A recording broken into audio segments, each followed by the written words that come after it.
Dollar haqida shoshilinch va muhim ma'lumot e'lon qilindi.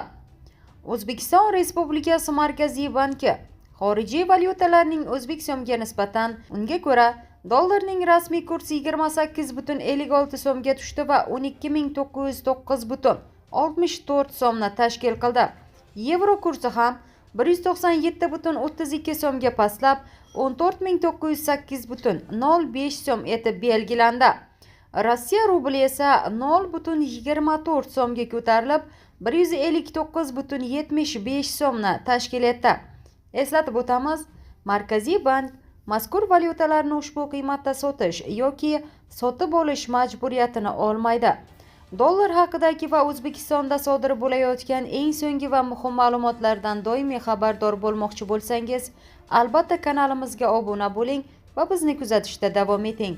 Barcha uchun kerakli va muhim bo'lgan mavzudagi videoroliklarni tayyorlab, taqdim etib borishda davom etamiz.